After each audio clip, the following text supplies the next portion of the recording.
Right, Nintendo Switch Pro reveal expected before E3 and will launch this autumn. Nintendo's long-awaited Switch upgrade expected to be shown ahead of E3 2021, according to reports published by Bloomberg (brackets paywall). Today, Eurogamer's own source and Eurogamer's own sources. This one's been rattling around for a couple of weeks. I think it's sounding more true the more I hear it. I think the Switch probably needs, because it's built on mobile tech. Mobile tech evolves a lot faster than computer tech, because everyone gets an upgrade every 2 years, and everyone's always trying to be the best photo phone, the best camera phone, the best streaming phone, the best gaming phone, the fastest phone, the one with the best screen and the highest refresh rate. And I think because of that, Nintendo have got a lot of mobile technology to pick through in order to get this. So I reckon that you'll probably find that it's kind of might even be ARM based rather than what do you call it, like Intel or AMD or anything like that. The standard computer chips that you get for central processing units. This will be more phone-like, if you know what I mean. Phone-like, bigger screen. I imagine it's going to be a 1080p screen minimum. Can't be the 720p screen it's got at the moment, because that wouldn't be considered an upgrade. 4K is what we would like. Don't know if we get 4K, because they could even do it with checkerboarding, get clever, like some things that the Sony guys have done. Seeing it before E3 makes sense. They'll have their Nintendo Treehouse, so that'll be the point that it gets released. So we're looking early June. Crikey, it is early June. It will be early June when this goes out as a podcast. That'll then help come out. So people who love the Switch and stuff, they'll be able to do that. Will hopefully have a bit more horsepower. Think of the same horsepower as maybe, if you're lucky, the Xbox X series, but probably the PlayStation 4. I reckon its horsepower will be the equivalent of. I remember when they first announced the Switch, the current Switch, and we all thought, oh, they're going to bring something out to rival the PS4 and the Xbox One, but they didn't. The horsepower on it isn't that great, to be honest, but it plays the games that it needs to play very well. Yes, and much like the Wii.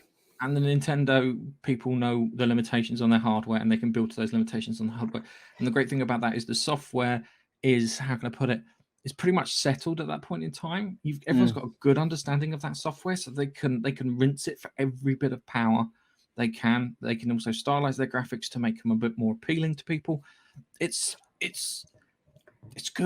It's good. I think it's going to be. It's going to be. Sorry, nice. It's going to be the equivalent of the Mac versus the iPad Pro, and I'm talking about the old Macs with the Intel chips versus the iPad Pros with their M2 architecture.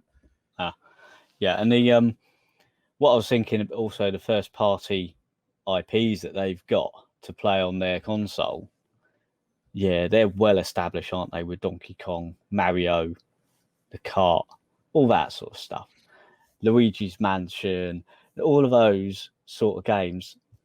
I wouldn't consider them, CPU hogs or anything like that.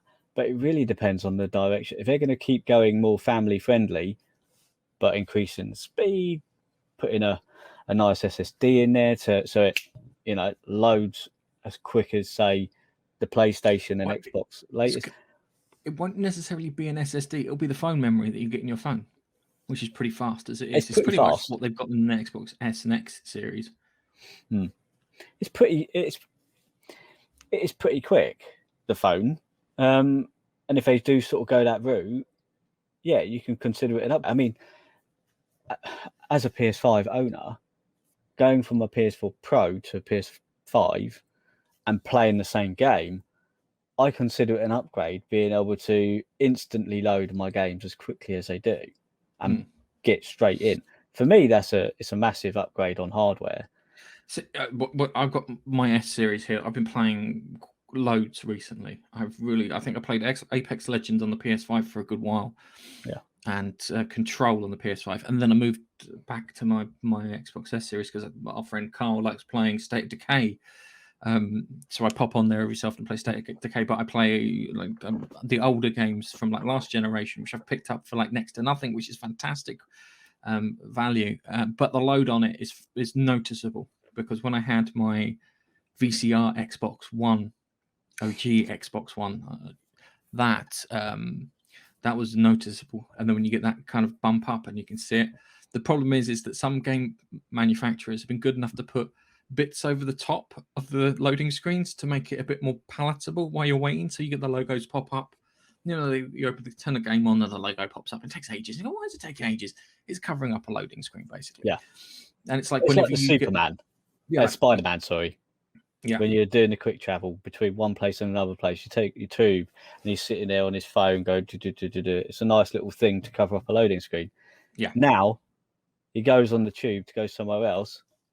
You don't even get it. He's literally just running up the stairs. Yeah. So it's a noticeable upgrade. It's good. It would be nice. Yeah, it'd be nice if the Switch Pro or whatever they're going to call it. Yeah. The Switch Next or whatever, I don't know, is a noticeable upgrade and allows people to use their current Switch games on their new Pro or whatever they call it. Because that's the thing people want now. I will throw the following out. I reckon that you'll only be able to use certain brands of SD cards or micro SD cards in there because they have to be at a certain speed.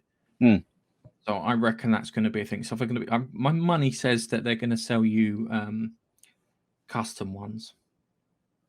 I think they're going to try and do this cheeky because it will a bit like Microsoft.